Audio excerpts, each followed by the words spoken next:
Donc il y a des choses que Satan va faire pour casser la communion. Tu es un spécialiste de la destruction. Jésus a dit, le volant ne vient que pour voler, détruire et tuer. Donc le diable est un spécialiste de la destruction.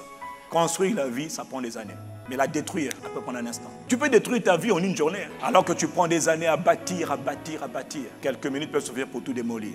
N'oublions pas, mon frère, ma soeur, que la personne divine qui vient vivre en nous, il est appelé le Saint-Esprit, ou encore l'Esprit de Dieu. Et une de ses appellations, ce n'est pas son nom, c'est sa définition. L'Esprit Saint. Donc déjà, tu as un problème. C'est qu'il n'est pas l'Esprit seulement. L'Esprit Saint. Saint veut dire consacré. Ça veut dire mis à part, sacré. Pourquoi il vient vivre en toi? Il y a plusieurs raisons. Il t'aime tellement. Mais il sait que sans lui, tu ne pourras pas être sauvé. Tu ne pourras même pas hériter le royaume de Dieu. Il sait que sans lui, tu es perdu. Il sait. Quand il vient vivre en toi, sa sainteté-là n'est pas une option. Il va imposer dans ta vie une vie de consécration, une vie de pureté, une vie de sainteté. Esprit, âme et corps. Parce qu'il est saint. Si tu prends un esprit sale, quand il vient vivre en toi, il va te rendre sale. Si tu prends l'esprit saint, quand il vient vivre en toi, une des choses à laquelle il tient, il est sensible à la sainteté, à la pureté. Ta vie doit être une vie consacrée. Le jour où il est venu vivre en toi, il fait de ta vie une vie sacrée. C'est-à-dire que tu ne peux plus être comme tout le monde puisque tu es saint. Quand on prend un verre, on dit que ce verre-là, ce bol-là est consacré, il est saint. Ça veut dire que si tu vas manger tes beignets et tu voulais prendre le verre, ah non, pas ce verre-là. Lui là, il est classe à part. Prends d'autres verres. C'est ce qu'on a dit de toi. Tu n'es pas comme tout le monde. Alors qu'il a dit, vous serez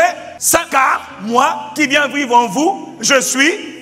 Beaucoup ne le comprennent pas. Et tu vis comme tout le monde alors que il n'y a rien en toi qui doit vivre comme tout le monde. Vivre comme tout le monde, c'était hier, quand il n'était pas encore venu vivre en toi. L'Esprit Saint est d'abord saint. Je dis ça déjà pour que tu comprennes que arrête ta vie de désordre. Dieu nous parle dans la parole de 4 péchés majeurs du désert. Dieu avait sauvé son peuple Israël, il a envoyé Moïse les sortir. Direction la terre promise. Ils sont sortis de l'Égypte, sortis du monde comme toi qui es déjà sauvé. Nés de nouveau pour toi. Eux, ils sont sortis de l'Égypte comme nous sortons du monde. Question, était-ce la volonté de Dieu que son peuple qu'il a sauvé périsse dans le désert? Non, ce n'est pas sa volonté. Donc tu comprends déjà que la volonté de Dieu peut ne pas être accomplie dans ta vie par ton attitude et par tes actes. Il dit la plupart, c'est-à-dire la majorité d'entre eux, ne furent pas agréable à Dieu. Donc Dieu te sauve, mais toi tu lui es pas agréable. Il te sauve par amour pour t'emmener vivre la merveille de la vie. Mais toi, en cours de route, toi-même tu te disqualifies. Mon frère, ma soeur, il y a la part de Dieu, il y a la part de l'homme. Et ta part, tu comptes sur sa grâce. Et sa grâce, elle est suffisante. L'homme est responsable. Tu as un travail à faire. Dieu ne voulait pas qu'il meure dans le désert. Et pourtant, ils sont morts. Maintenant, écoutez ce qu'il dit. Or, ces choses sont arrivées pour nous servir d'exemple, afin que nous n'ayons pas de mauvais désirs. Les convoitises, les mauvais appétits, les mauvaises envies les ont disqualifiés de la destination finale. Ce que Dieu voulait pour eux n'a pas été accompli, pas à cause de Dieu,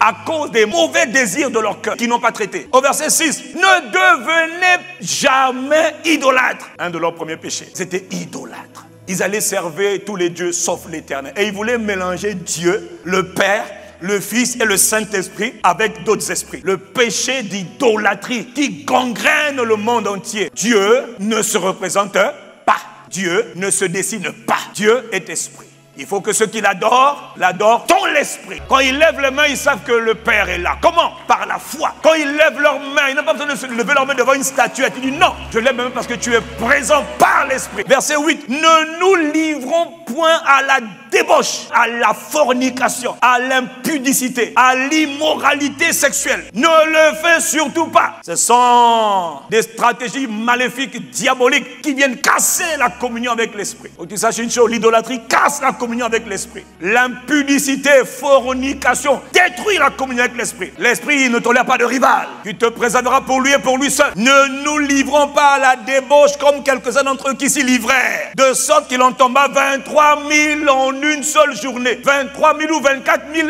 âmes, enfants de Dieu, s'il vous plaît, sont morts à cause de la débauche. Et pas des païens, il parle du peuple de Dieu. L'immoralité, la fornication les a tués. Verset 9, il dit, ne tentez pas le Seigneur. Il y en a qui tentent Dieu. Ne provoquez pas Dieu. Ils ont été exterminés. Il y en a qui aiment provoquer Dieu. Dieu a dit, ne fais pas ça. Je vais quand même faire. Viens tenter Dieu. Ils ont été exterminés. C'était pas la volonté de Dieu, mais ils ont été exterminés. Verset 10, il dit, ne murmurez pas, qu'on murmurait à quelques-uns d'entre eux qui périrent aussi. Donc les murmures ont amené la main de l'exterminateur pour finir avec eux. On ne murmure pas, on rend grâce à Dieu. Il est écrit au verset 11, ces choses leur sont arrivées pour nous servir d'exemple et elles ont été écrites pour notre instruction, notre enseignement, pour que Dieu nous instruise, nous éduque. Il dit, regarde mon petit, ma fille, mon fils, ce qui est arrivé aux autres là-bas. Là. Idolâtrie, fornication, provocation et murmure. J'avais des projets pour eux. Ils sont morts. C'était mon peuple. Mais ils se sont autodétruits. C'était pas mon plan. Mais ils n'ont pas suivi mes voies. Ils ont été rebelles. Ils ont été exterminés. C'était pas ma volonté. Je voulais leur faire du bien. J'ai permis ça pour que toi, tu ne fasses pas la même chose. Pourquoi tu refais les mêmes erreurs? Ne pense pas que ça n'arrive qu'aux autres. C'est arrivé aux gens qui aimaient Dieu. Aucune tentation, verset 13, ne vous est survenue qui n'ait été humaine. C'est-à-dire, il n'y a pas de tentation où tu vas dire, non, c'était trop dur, je ne peux pas supporter. Faux. Il dit, Dieu qui est fidèle ne permet pas que tu sois tenté au-delà de tes forces. Quand il dit, ne devenez pas idolâtre, il sait que tu peux le faire. Quand il dit, ne te livre pas à la débauche, il sait que tu peux le faire. Quand il dit, ne provoque pas Dieu, il sait que tu peux le faire. Quand il dit, ne murmurez pas, il sait que tu peux y arriver. Tu sais pourquoi? Dieu est fidèle, Dieu il t'aime. Il ne permet rien que tu ne puisses pas supporter. Autrement dit, tout ce qui arrive, tu peux gérer. Si tu ne pouvais pas, il ne le permettrait pas. Mais avec la tentation, avec l'épreuve, avec la tribulation, Dieu prépare le moyen de t'en sortir afin que tu puisses supporter. Pasteur, je n'y arrive pas. Oui, parce que tu n'as pas compris comment on fait marcher avec l'esprit. Ces choses arrivent pour briser la communion entre Dieu et l'homme. Ces choses-là, il n'y a que 4 là qu'il a cité, mais il y en a plusieurs autres. Mais les 4 là, c'est ça qui ont empêché le peuple d'hériter les promesses de Dieu. Ils étaient sauvés, Dieu les aimait, et eux ils aimaient Dieu. Mais ils avaient un autre problème. Ils n'ont pas compris que pour marcher avec le Dieu vivant, il ne faut pas seulement l'aimer. Il a dit aimer c'est le premier commandement, mais il y a une autre attitude de cœur qu'il faut avoir, qu'on appelle la crainte de Dieu.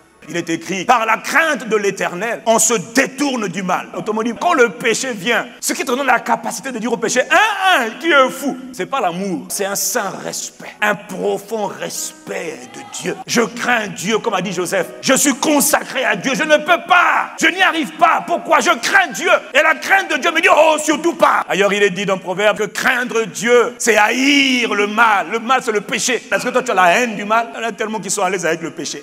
Moi, c'est pas les gros. Moi, c'est les petits, comme s'il y avait des petits péchés. Jésus est mort pour tous les péchés. Jésus a souffert à cause de nos péchés. Bon, ce n'est pas des messages qui sont populaires de l'église, je sais. Là, tu veux seulement être élevé. C'est bien, gloire à Dieu. Mais avant tout ça, là, il y a la crainte de Dieu. Si quelqu'un me suit, donne-moi un amen.